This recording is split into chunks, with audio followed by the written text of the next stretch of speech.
Aku harus tetap tersenyum. Novel karya Geoffrey, bagian 18. Parlan tidak mau terlalu hanyut dalam kesedihan.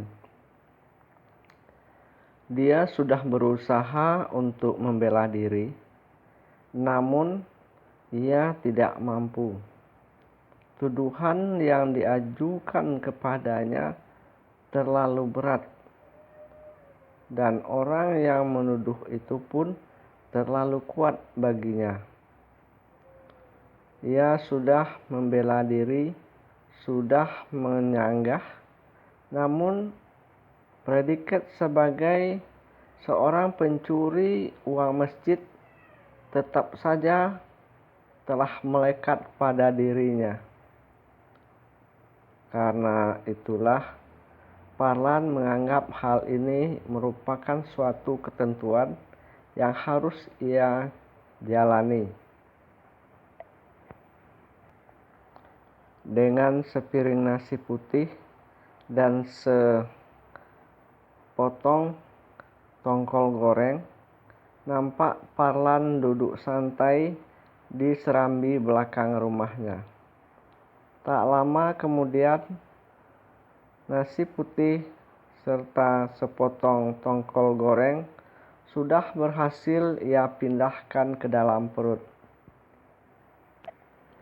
Karena hari masih pagi, maka Parlan berniat ingin pergi menemui Pak Diman yang sedang bekerja di rumah Pak Yadi.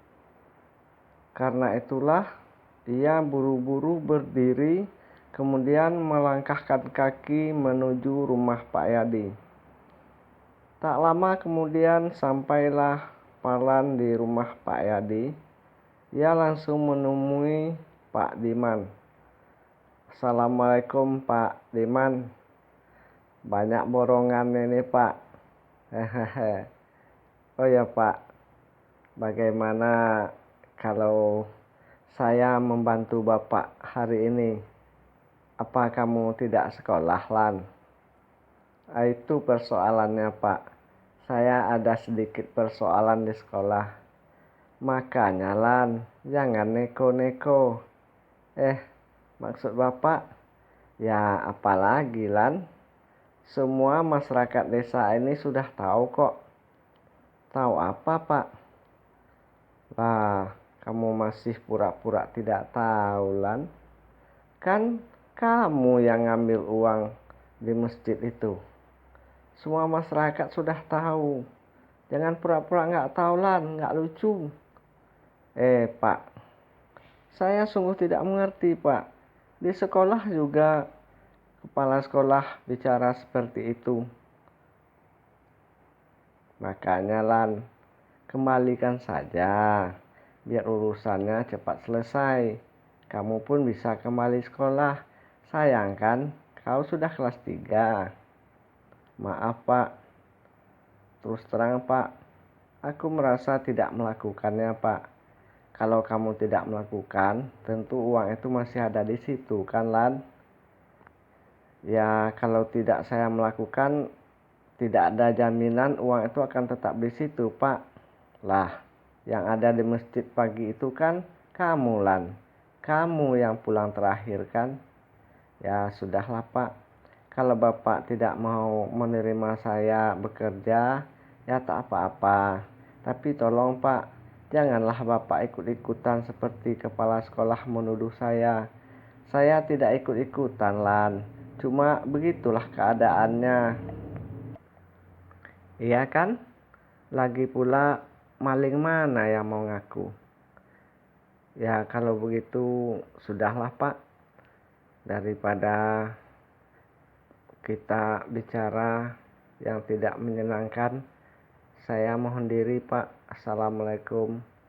Parlan membalikkan diri, berniat ingin pulang ke rumahnya setelah yang dijumpainya di rumah Pak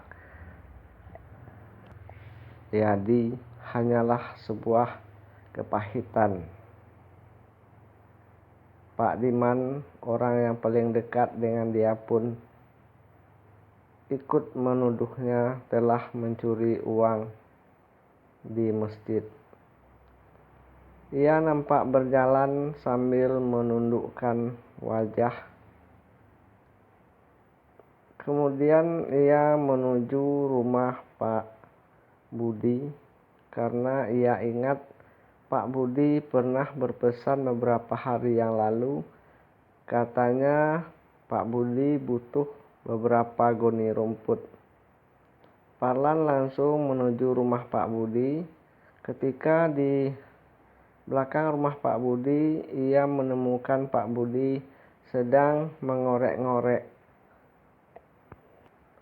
kotoran sapi yang ada di dalam kandang.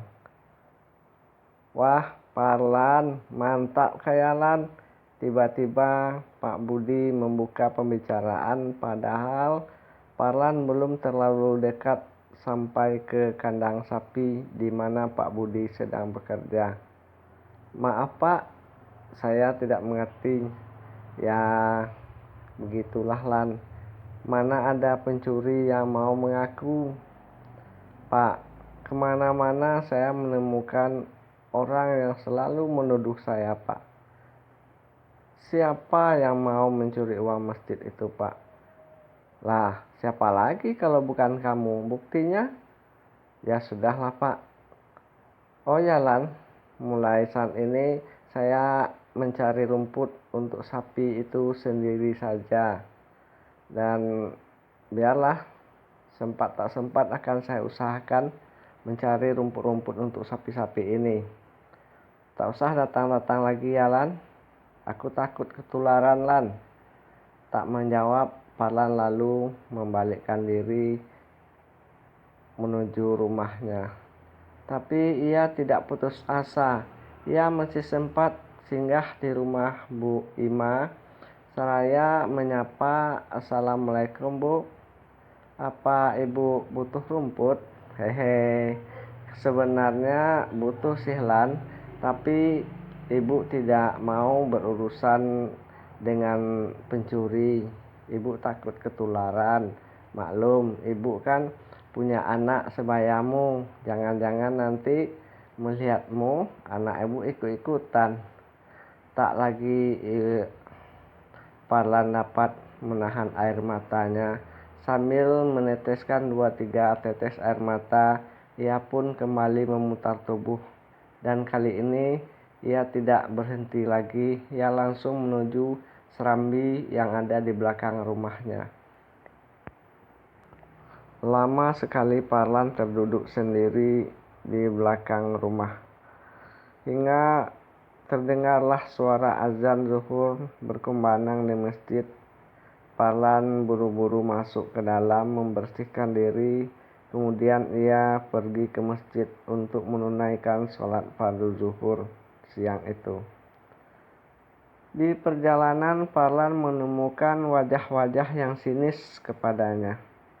Demikian juga ketika menunaikan sholat di masjid, tidak pernah ia melihat sebuah senyum yang terarah kepadanya, melainkan muka-muka dingin. Tetap saja Parlan menunaikan sholat zuhur di masjid, kemudian kembali ke rumah dengan sejuta pertanyaan. Begitu juga halnya ketika sholat asar. Namun Parlan tetap saja datang ke masjid untuk menunaikan sholat fardu asar. Walaupun semakin lama ia berada di masjid, semakin sedih yang ia rasakan. Semakin hancur hatinya. Masyarakat yang dulu baik kepadanya, yang dulu ramah kepadanya, kini berubah. Semua dingin, semua mencemooh. Seolah-olah ia adalah seorang maling yang telah hadir di desa itu puluhan tahun. Padahal semua yang terjadi sama sekali tidak pernah dilakukan oleh Parlan. Namun apa daya, untuk menolak takkan ada seorang pun yang percaya. Semua sudah memastikan, semua sudah menghukumnya dengan tuduhan yang amat menyakitkan hati.